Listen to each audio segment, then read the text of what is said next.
on Sky News Australia. This is the Rita Panahi Show. Good evening and welcome to the Rita Panahi Show. Coming up tonight, the brilliant Alex Epstein will tell us why net zero is a big fat lie. He's among the very best climate change fact checkers and he's got some sobering news for Australia. Also tonight, economist Cameron Murray on using your super to buy property. Carl Becker joins me from the US and we'll delve into all the latest local international news with Kosha Gada, including how the man dubbed the Argentinian Trump, Javier Milei, has managed to slash the country's inflation rate. But first, let's look at the Albanese government's war against cars. You know, the cars that people actually want to drive, not the electric vehicles that they are being cajoled into purchasing, despite how unsuitable or how expensive they may be. Motoring groups are warning that for Australia to reach its emission reduction target set by the brains trust of Chris Bowen and Anthony Albanese, for that target to be met, at least half of the new utes sold in Australia would have to be electric by 2029. That just ain't going to happen without some harsh, ugly market manipulation. Even then, it seems highly unlikely. Writing about the government's emissions reduction plan in today's Telly, James Morrow notes that Bowen and co are being less than forthcoming about the impact of these radical policies. He writes, to listen to Bowen and the EV lobby, which has an absolutely vested interest in steering drivers away from petrol and diesel, the strategy will simultaneously increase the choice of electrics on offer while not making conventional Rangers, Mustangs and Land Cruisers more pricey. But come on, the most basic market economics tells us this is impossible. The whole point of the scheme is to make it less attractive for consumers to buy and for automakers to sell petrol and diesel vehicles and cheaper for them to buy EVs. They'll do this by imposing costs on cars with big emissions and make automakers pass the charge on to consumers. Let's bring in Sky News contributor Kosha Gada here. Kosha, these policies are flawed on so many levels, including the unsuitability of EVs for working vehicles in Australian conditions. It is, and they keep marching forward. Every day it seems like there's a new push, a new regulation, a new incentive, and it's always cloaked under the veneer of, it's just more choice. We're not making it more difficult for you to buy what you want to buy, but we all know that that's not true, as you said, with basic market economics. And I would even zoom back just the big picture for Australia specifically. Realistically, a population of less than 30 million people, a resource-heavy economy, let's be real. Even if you reduced emissions of the average human being by 5%, it is not going to make any difference on the planet. So this is all feel-good showboating, and the show continues. Now, the war against cars continues in Green Heartland, the city of Yarra. That's the Anti-Australia Day far-left council. That is I think it's the country's first Greens-led and Greens-dominated council. So it's not surprising to see this. The ABC reports City of Yarra has voted to explore higher parking fees and costs for drivers of large SUVs and trucks. The proposed plan will investigate ways to make travelling on Yarra streets more equitable. That's my favourite Marxist word. It sounds so warm and cosy. It ain't. Kosha, the motion also suggests imposing proportional parking fees based on the size of the vehicle. So if you've got a four-wheel drive, you might pay more for an hour of parking than if you have, a little tiny EV. Discriminating on the basis of size can't be done in different contexts. It is that, I think that word is a tell. In this case, it's a few things. So one, it is that ideology of climate change and what they think they're doing to that, as we discussed. But specifically for the Yarra City Council, like many city councils, it's kind of broke and has been running a deficit. I think there was a report that came out under the Andrews administration about how unsustainable fiscally it's been running. So I'm sure that's part of this too, that there's another revenue stream that they might be able to get out of this. And it's, again, also a transfer of wealth a little bit, because a lot of those larger vehicles, pickup trucks and the likes, maybe working class or, other types of people who buy them. So you've got the elites that can afford EVs having their benefit transferred on as a burden to people who drive more working class cars. Well, I know a couple of City of Yarra dwellers who though very well off, don't even have cars. They just catch Ubers everywhere. And Good point. You can do that if you live, I guess, 5 minutes from the city, but it's not an option for everybody. Now, let's go to the UK, where the NHS has announced they will stop prescribing puberty blockers to minors. This is enormous news.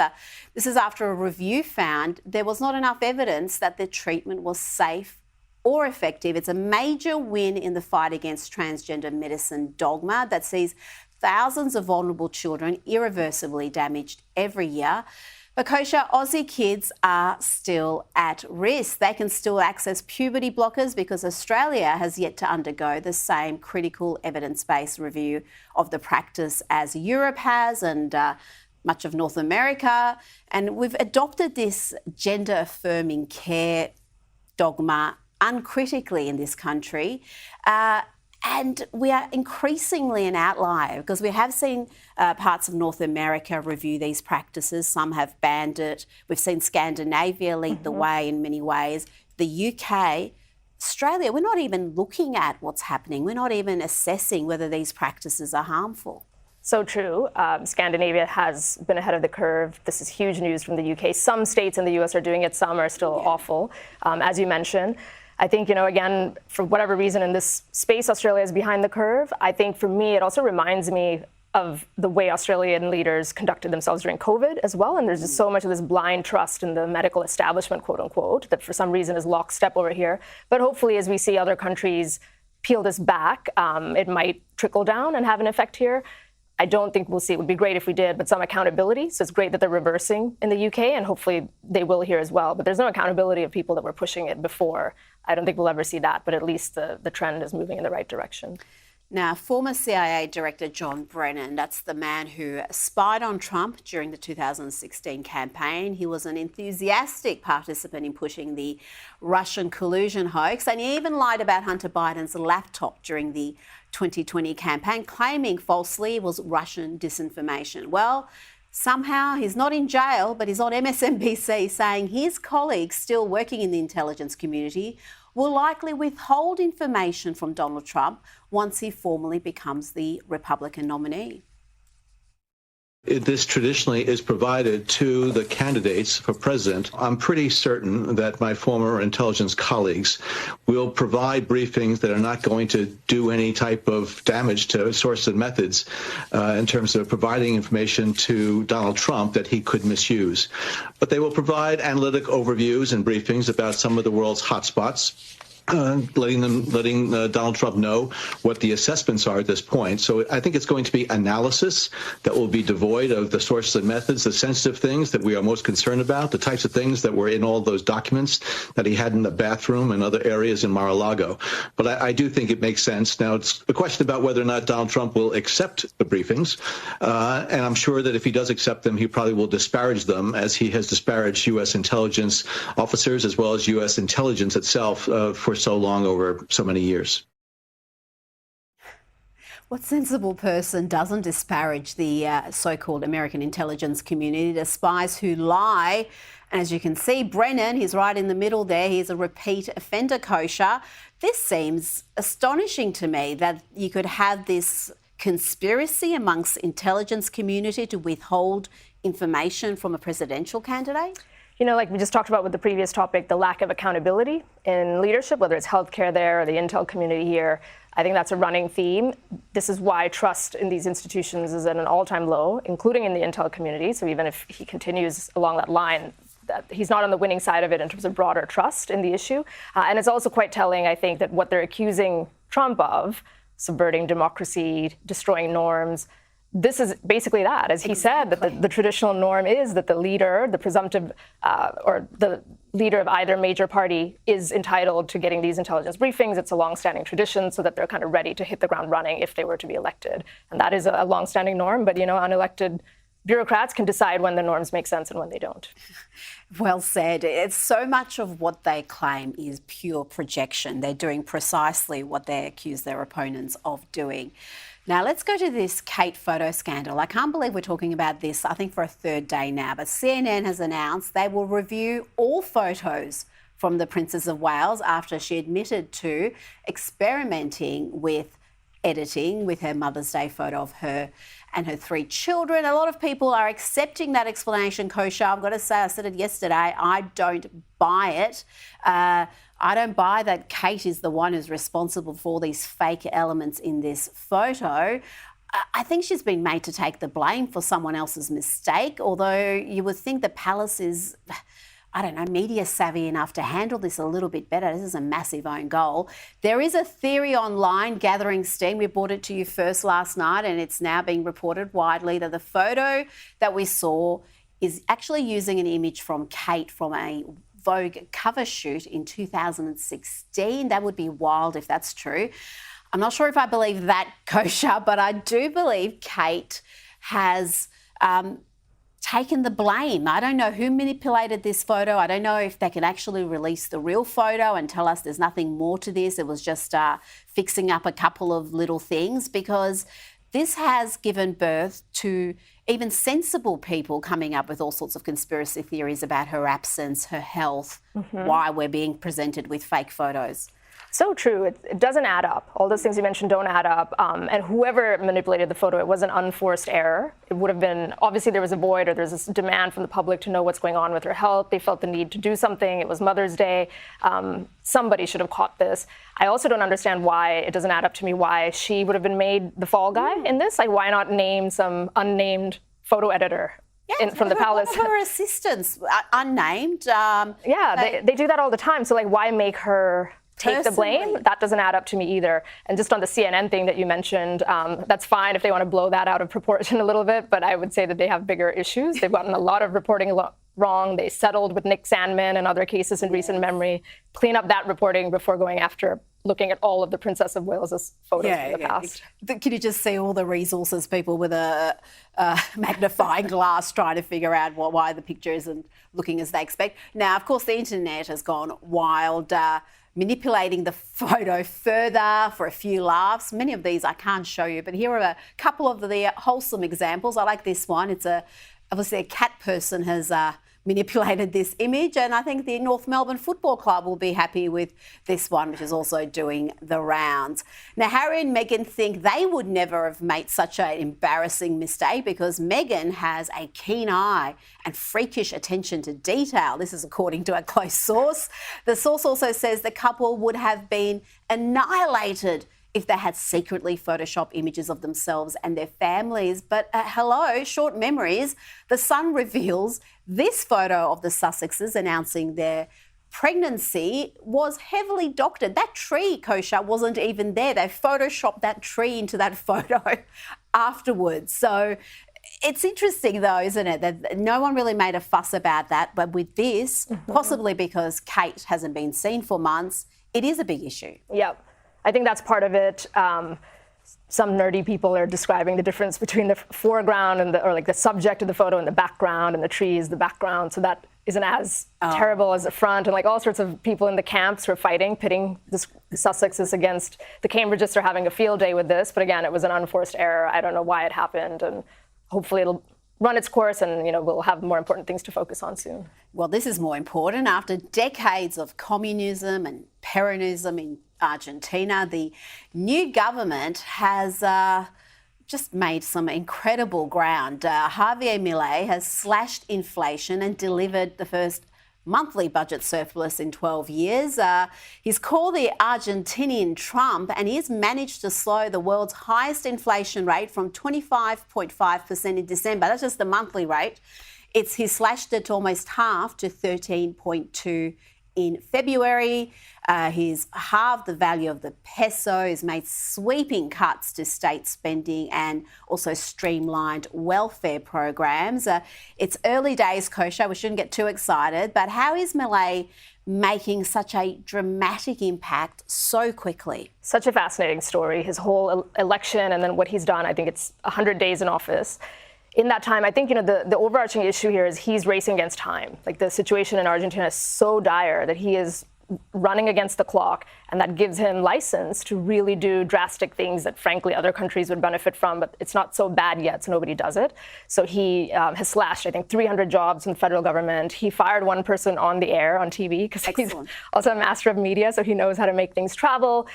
He removed pricing caps and things like that, which actually short-term increased inflation a little bit. But he did that because there's just too much involvement and interference by the economy, and he's trying to simplify those things. He's a free market guy.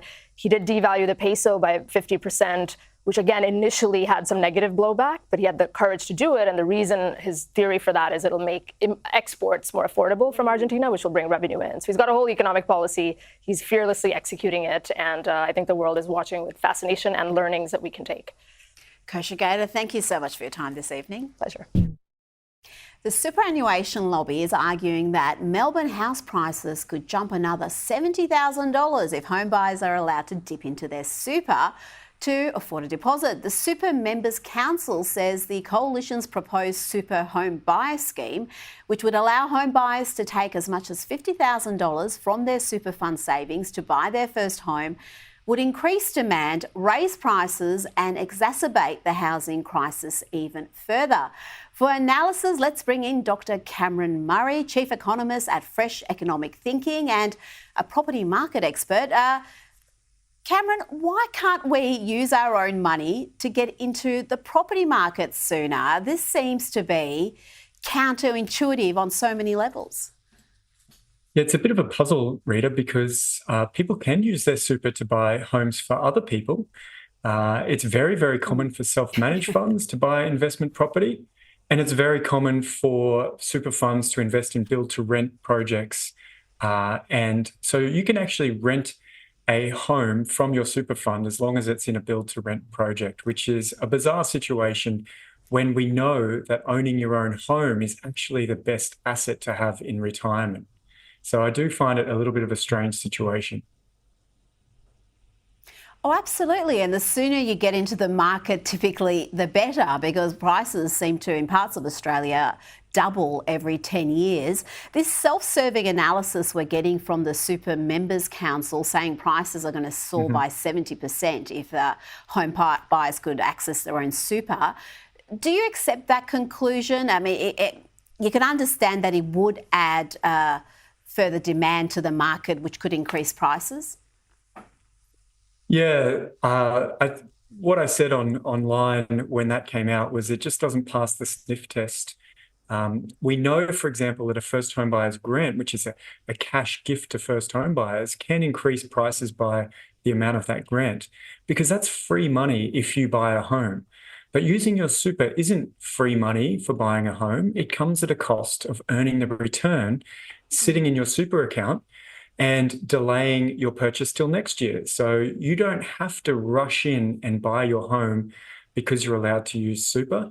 You can actually keep it in super, earn a return on that, and buy next year. So in terms of that effect of people rushing out the gate to use super, it's going to be much, much lower than other types of subsidy like first home buyers grants. And if the policy sticks for the long term, then of course there's no rush. I can always wait, accumulating my super and buy a bigger house in 3 or 4 years' time. So any price effect has to be a lot less than the $50,000 and relatively temporary for many other reasons. So yes, it's going to accelerate demand. That's good because we're going to get more first home buyers into the market, but it's not going to have large or long-term price effects, just small temporary ones in certain areas. You make a good point. How can prices jump $70,000, $80,000 when the maximum you can take out of your super is $50,000, even if it was free money, which, as you explained, it's not. Now, let's talk about the state of the building industry. Another builder, Rourke Group, has collapsed last week. We've got building approvals hitting a 12-year low across the country. Construction companies, big and small, collapsed in significant numbers last year, and yet there has never been a more urgent demand for houses to be built. We've got mass numbers coming in, rents going up, soaring taxes for property investors. All those factors building up to a perfect storm? How are we going to navigate this real estate crisis? Yeah, well, I think we need to keep some perspective in mind. There are still near record number of dwellings under construction right now because during COVID we had a lot of stimulus for new housing and we haven't quite worked through all of that. And so there's a lot of half-built homes and projects that have been massively delayed.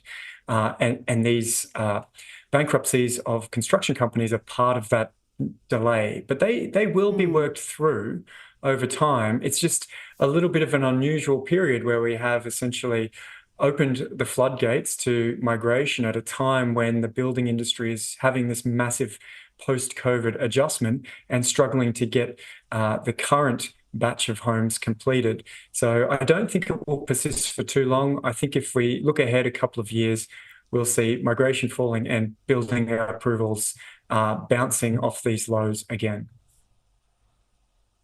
Dr. Cameron Murray, I hope you're right there. Thank you so much for your time this evening. And still to come, Alex Epstein debunks some of those net zero truths you've been sold. And you demanded it, so tonight, an extra long edition of Lefties Losing It. That's after this.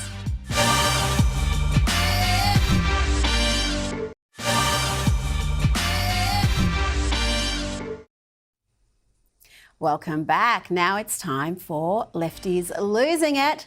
Let's start, Lefties, with Lady Gaga. Look, I've tried to ignore this bit of sad lunacy, but Lady Gaga has come out today crying about the supposed transphobic hate that has been out there after she decided to celebrate a man who mocks girls and girlhood, Dylan Mulvaney. She decided to celebrate Dylan Mulvaney as the symbol of womanhood for International Women's Day. Oh, surprise, surprise, there was a reaction. Now, let's have a look at the video that was posted that caused all this reaction. I promise you, if you put your mind to it and you work hard and you never give up and you do not listen to the rejection, you can achieve anything that life throws your way.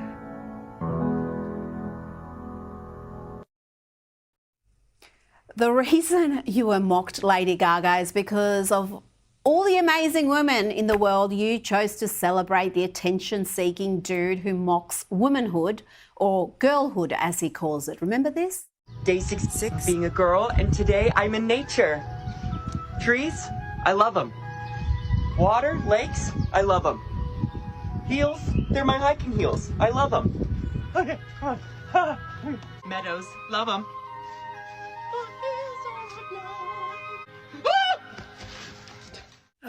Now let's check in with one of our favourites, comedian Alex Stein. I'll have him back on the show next week, and maybe you can explain this madness. Here he tries to access the free food and accommodation and other resources illegal immigrants are receiving in New York. It doesn't work out well. Ladies and gentlemen, we're here in New York City at the Roosevelt Hotel with my wife's boyfriend. We're going to try to get him a free hotel room for the night because the migrants should not get priority over my wife's boyfriend. Let's see what they say. Oh, we're here trying to get him a room. No, you cannot. Yo, We're trying to get him a room. don't let him in the building, bro. Hey, don't let him in the building. Hey, we're trying to get a room. We need a free room for him. No, wait. We need a room for him. Yeah, no, I know he. Wait, why not? No, we got to get a room. Hey, dude, he's not going to cook any rats. He's not going to cook any rats like these Venezuelans. Dude, we need a room. Back up, you cannot come in. Come on. They won't give him a room. I don't know why they won't give him a room. His wife's boyfriend, Don Terrius, was treated very shabbily there indeed.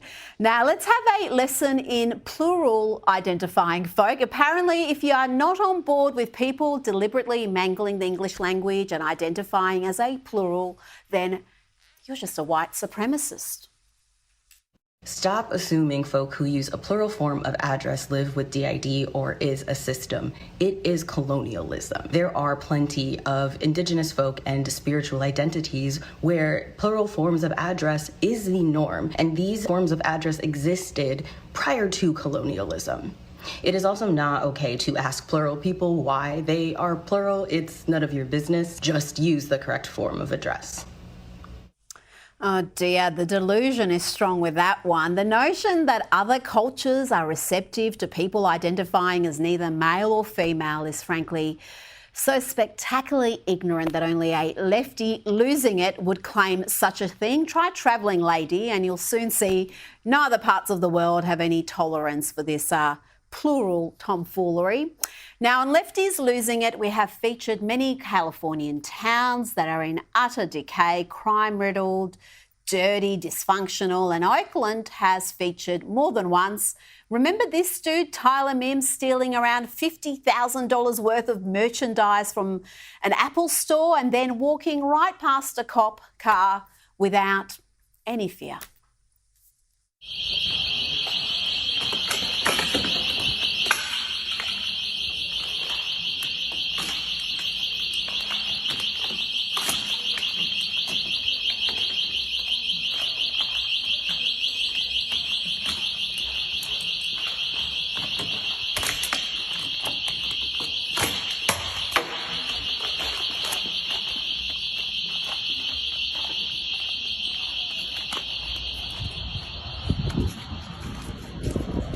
Well, I've got to say, I'm impressed by the elastic in those pants. That's impressive. But what's not impressive is the number of businesses that are closing up and moving out of woke utopia Oakland, including fast food restaurants. Now, where another business is making changes because of safety concerns. Taco Bell is closing indoor dining at some Oakland locations. The fast food chain told us keeping a safe environment for employees and customers is their top priority. Drive-thrus, however, will remain open. Now, these closures mark another major fast food chain shutting down its indoor dining room in Oakland. Just last year, Raising Cane's near the Oakland airport closed its dining room. And In-N-Out announced it's closing its doors altogether because of the rise in crime. Their last day is on March 24th. Let's end Lefties with a woke influencer who is seeking to scare the American people silly with what a second Trump term will look like. Here she details the sort of terrible policies Trump will implement if he's back in the White House. First, he promises that he will carry out the largest domestic deportation operation in history. He will also ask for the death sentence for anyone convicted of human trafficking. He will close the Department of Education and return all education standards to the states to decide. He will put prayer back into school, and he will criminalize any race-based advantage programs. So good so far. Is she trying to scare the public or make a pro-Trump campaign ad? It's hard to tell. He will ban any federal dollars from going towards gender-affirming care, which means anyone with government-provided health care will no longer be able to access gender-affirming care except for Viagra and Cialis. Those will still be available. He will propose a constitutional amendment that gives a term limit to Congress. He will deploy the Department of Justice to investigate the Biden crime family and any of his adversaries or political rivals. He will immediately pardon all of the January 6thers, and he will create a task force to investigate anyone who arrested, charged, or imprisoned a January 6er. He will increase the penalties for underage criminal offenders, strengthen immunity for police officers, and deploy the National Guard to patrol woke cities. On day one, he will reassess our participation in NATO and says that every European country needs to pay the United States for protection. Okay, now I'm thinking she's actually doing this on purpose. Just about everything she listed there, even with the added hyperbole, is hugely popular with much of the American people. And by the way, despite the misreporting you may have read, Trump forcing NATO partners to actually pay up strengthens NATO. That's a good thing, but let's go back to our woke TikToker. He will kill all e-vehicles and e-vehicle legislation, seeking to replace that with the development of a flying car. He believes that we could create a car that vertically takes off. Now that just sounds awesome. You've convinced me, ladies. Surely there's nothing else wonderful that you could tell me about a second Trump term. He will remove all of the limits on American natural gas exports and drill baby drill for oil domestically. He will impose a tariff of up to 60% on Chinese imports. He will extend the 2017 tax cuts and drop the corporate tax rate from 21% to 15%. Well, lady, don't threaten me with a good time. As a US citizen, if half that stuff happens, I think I'm going to be moving back. And he will take billions and billions of dollars from private university endowments by taxing, fining, and suing the universities. He specifically names Harvard in this one. And then he will use that money to create the American Academy. It is a free online college that will be free of wokeness that he will force employers to recognize as a bachelor's degree equivalent. So That's Agenda 47. Okay, this is how the Republicans can save millions in the lead up to the presidential election. Just play that young lass's clip over and over again. It's the best campaign ad I've seen. Energy Minister Chris Bowen claims Australia's transition to net zero energy, which it plans to do by 2050, will only cost $120 billion. Meanwhile, the coalition is also pushing for more green energy investments and is talking about nuclear energy reactors. At least those will provide reliable baseload power, unlike renewables. But what if the net zero truths we've been fed were based on lies? That's what best-selling author Alex Epstein thinks, and he joins me now. Alex, you've detailed every single net zero by 2050 myth we are fed. Which myth or myths do you see as the ones that are most urgently needing debunking? I mean, there are so many, and people can check it out at energytalkingpoints.com. But I'd say the fundamental thing is that net zero is a good goal. Net zero means eliminate our climate impact. So 2050 means eliminate our impact on climate by 2050. Now, just philosophically speaking, why should this be your goal? Why aren't you focused on making the climate more livable by 2050, which requires a lot of energy? Why aren't you focused on getting energy to as many people as possible by 2050? And most fundamentally, why aren't you focused on global human flourishing by 2050? So my take is the reason they're so obsessed with eliminating our impact on climate is they believe that human impact on Earth is a bad thing. It's this immoral thing, and we should eliminate it at all costs. And that mentality is what leads net zero to have such catastrophic costs, and the advocates don't care. Consider what's happened in the United States, where our electric grid has been wrecked. Our energy prices have gone up. Look at what happened to Europe with Putin and their vulnerability. Like, the net zero movement promised us easy replacement of fossil fuels with unreliable solar and wind. That never made any sense, but it wasn't really sincere. They're not really focused on energy and human flourishing. They're just focused on eliminating our impact on Earth, and they don't really care about the human cost. Well, in Australia and in the UK, both sides of politics seem to be trying to sell us net zero. And I do wonder why. Why isn't there this ideological debate, at least in those countries? Is it because they know it's a myth, or is the prevailing narrative so strong that they don't have the courage to challenge it? Why have we got, in Australia, for example, both the Conservatives and the left with net zero targets?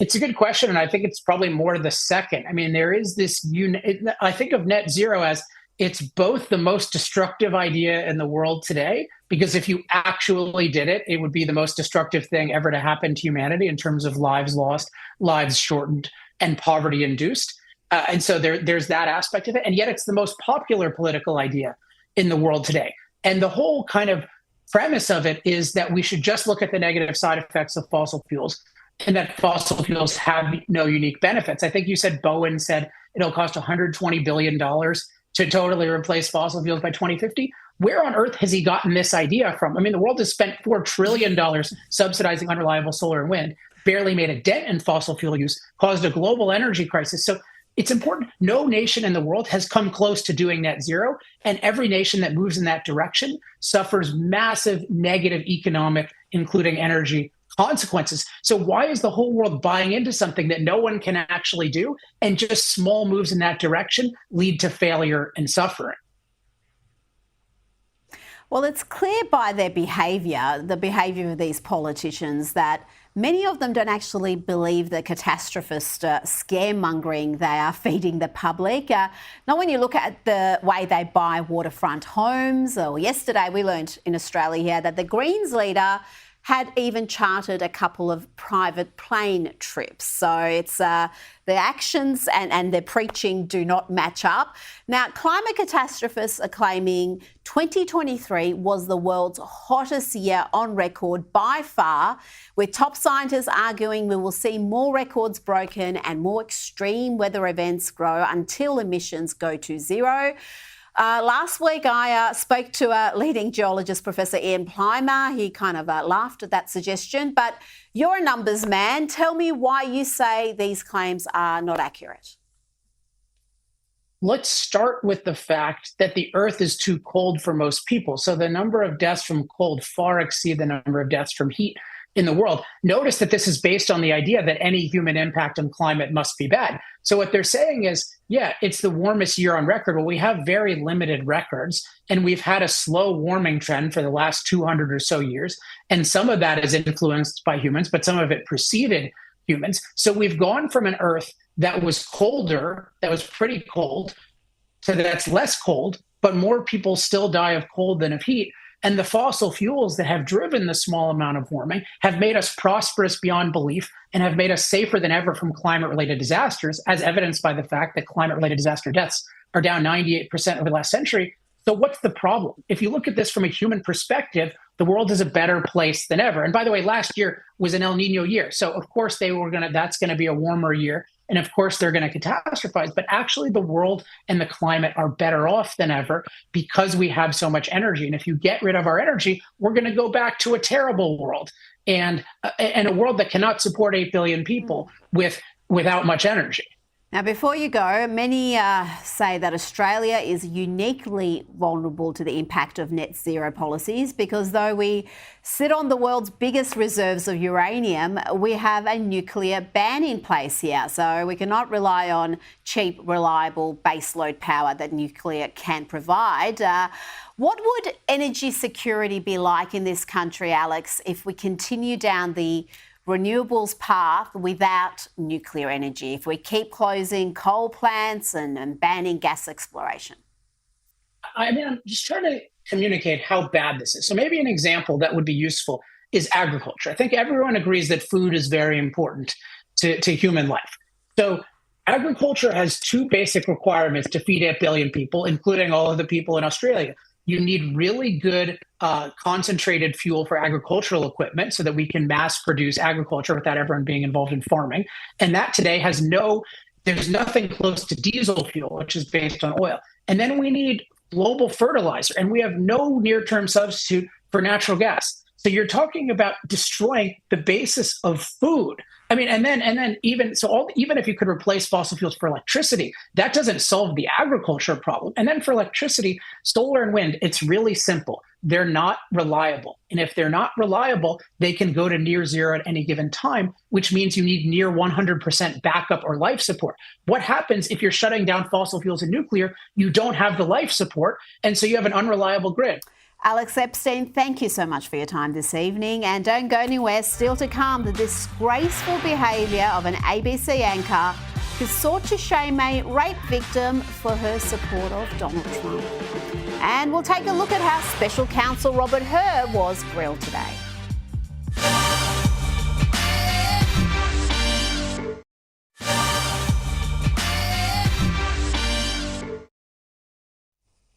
Welcome back. Joining me now is the Chief Editor and CEO of Becker News, Carl Becker. Let's talk about the former Special Counsel Robert Hur, who led the investigation into President Joe Biden's handling of classified documents.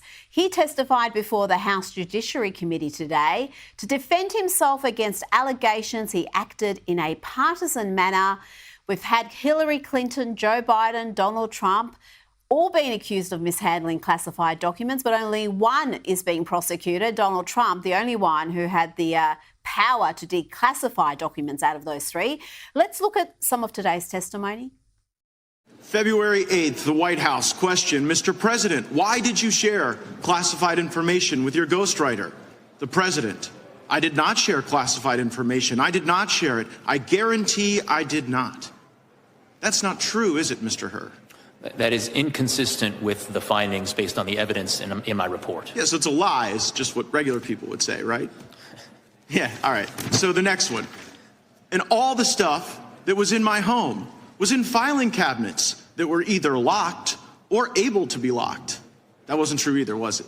That was inconsistent with the findings of our investigation. Another lie, people might say, right? Because what you put in your report was among the places Mr. Biden's lawyers found classified documents in the garage was a damaged open box. So here's what I'm understanding, right?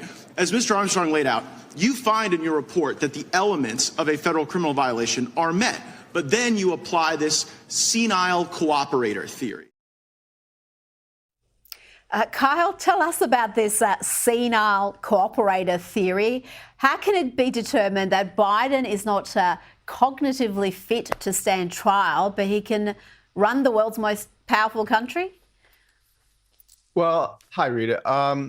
Robert Hur's testimony today was really remarkable in the sense that he gave a recount of his report and also the new testimony of Joe Biden that he conducted over 2 days with him. That transcript was released. And what it shows is that the narrative that Joe Biden just mishandled classified documents and potentially exposed national security secrets is just the tip of the iceberg, actually, because as you just saw with Matt Gaetz's clip there in his exchange with her, there are potentially charges of obstruction of justice, lying in an official investigation, and the narrative all along about the double standard between President Trump's case and Joe Biden's case as well. Joe Biden cooperated with Robert Hur's investigation, which we now know is completely false. So there are really no reasons left for the Democratic opposition to President Trump to claim that, well, President Trump didn't cooperate, and therefore that's the reason he should be charged for mishandling classified secrets. Well, Joe Biden didn't just begin taking classified documents, as the report shows, even from compartmentalized secure locations or SCIFs in the Congress, suggesting that he knowingly and willingly took them out of the SCIF himself. But in addition, you see that Donald Trump had presidential authority under the Presidential Records Act, and Joe Biden did not, because he started with this when he was a senator. So Joe Biden has worked at the highest levels of the federal government, in the Congress and the executive branch. There's really no way to make the argument that he didn't willingly, intentionally take these classified documents out, and with his staffers, of course, leaving them in insecure locations, from his Delaware home to the Penn Biden Center and in numerous unsecure locations. So there's really no reason to continue this election interference. And also handing them to his ghostwriter, and Republican Matt Gaetz had more questions about that. So the ghostwriter purposefully deletes this evidence that seems to be like show culpability of Biden's crimes, and you don't charge him. Why did you not charge the ghostwriter with obstructing justice and deleting evidence? Well, for a number of reasons that are laid out in the report. But in brief, Congressman, yes, when we interviewed the ghostwriter, he did tell us, and I'm trying to get the exact language, that one of the things on his mind, one of the things he was aware of, was that I had been appointed special counsel and was conducting an investigation. Right. So he didn't. Just so everybody knows, the ghostwriter didn't delete the recordings just as a matter of happenstance. Ghostwriter has recordings of Biden making admissions of crimes. He then learns that you've been appointed. He then deletes the information that is the evidence, and you don't charge him. That is reflected in the report, and one of the reasons... Like, what does somebody have to do to get charged with obstruction of justice by you? Yeah, what does somebody have to do to get charged other than be a Republican? I mean, it's incredible. It's looking... Right. Yeah. Well, it's not looking great for Biden. It's not looking great for the special prosecutor there and his credibility and, allegations of him being biased. But Hur's report, we've got to remember, also made damaging assertions about the president, especially concerning his memory and cognitive ability. And it was because of that, Hur concluded it would be difficult to convince a jury that they should convict him. But he seems to have backtracked on that position. Based on the facts and anticipation of defenses presented in your report, could a reasonable juror have voted to convict? As I said in the report, some reasonable jurors may have reached the inferences that the government would present in its case in chief at trial. So a reasonable juror could have voted to convict based on the facts that you presented? Correct. It just seems that he has gone out of his way to find reasons or invent reasons not to press charges here. Now, I look at Robert Hur's mealy mouth sort of explaining away of why President Biden shouldn't be charged for his mishandling of classified documents in the broader scope of Western civilization. So, British people know, the Magna Carta's significance. In the United States, we have the idea of the rule of law, blind justice. That is not being applied here. Robert Hur is usurping the role of juries to try the accused in a court of law and to ascertain that. Whether he believes that a jury could find him a sympathetic, well-meaning elderly man is besides the point. I believe that there is no reason not to have that day in trial, even in front of a grand jury. If a grand jury decides that, well, we can't indict and convict him, then I would give him a lot more credibility on that statement. But him usurping the role of a jury, in my view, is unacceptable, and it makes this entire report of his look political.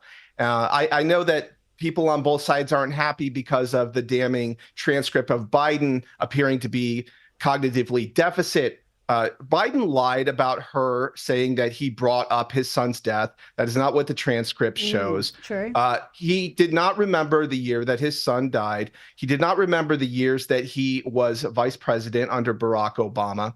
So I understand there's a lot of questions about his cognitive capability.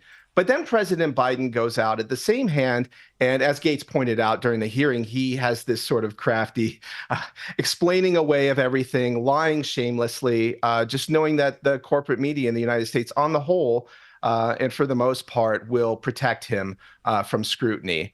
So I just think that he looks like a partisan hack. Yes. Well, and they will. They have for 3 years, and I don't think that's going to stop in the lead up to this year's election.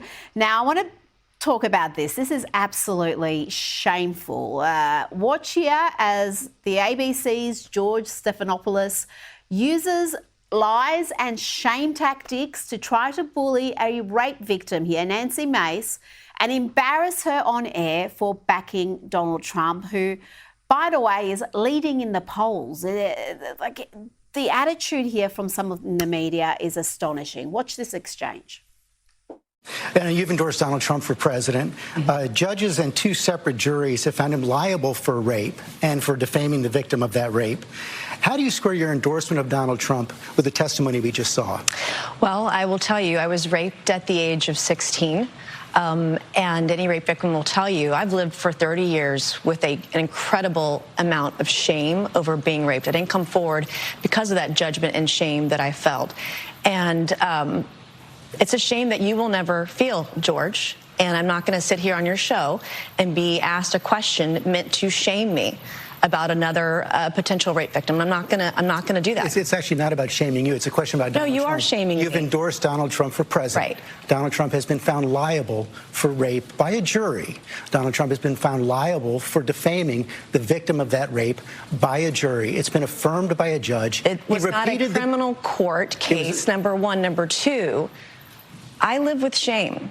And you're asking me a question about my political choices, trying to shame me as a rape victim, and I find it disgusting. And quite frankly, E. Jean Carroll's comments when she did get the judgment, joking about what she was going to buy, it makes it harder for women to come forward when they make a mockery out of rape. Kyle, she's a strong woman, but that was just utterly disgusting by George Stephanopoulos, who, let's not forget, worked for Bill Clinton. I mean, talk about throwing stones when you live in a glass house. So, Rita, I find it incredible that George Stephanopoulos is even a Sunday show news host, because he has a long pedigree as a political hack, or an operator, if you want to be more polite about it.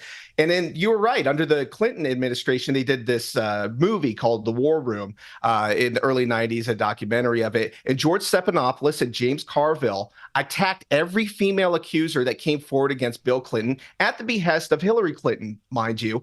And this include everyone from Catherine Willey to Juanita Broderick to Jennifer Flowers, and there were a whole host of women. And he was a part of an operation to smear them and silence them by any means possible. You might remember the Carville infamous line about, troll a dollar through a trailer park and you'll be surprised what you might find up, suggesting that they're all doing it for publicity, which really makes no sense, because coming forward with rape accusations in the public eye, it must be a very tremendously difficult thing. It must be very painful to have that sort of spotlight. on you. And I'm sure every one of those women under the Clinton administration felt very reluctant to come forward and subject themselves to the fire of the Clinton administration. Kyle Becker, thank you so much for your time this evening. Appreciate it. And that's it from me tonight. Up next is Newsnight. Tomorrow night, we've got Douglas Murray on the program. Don't miss that. Good night.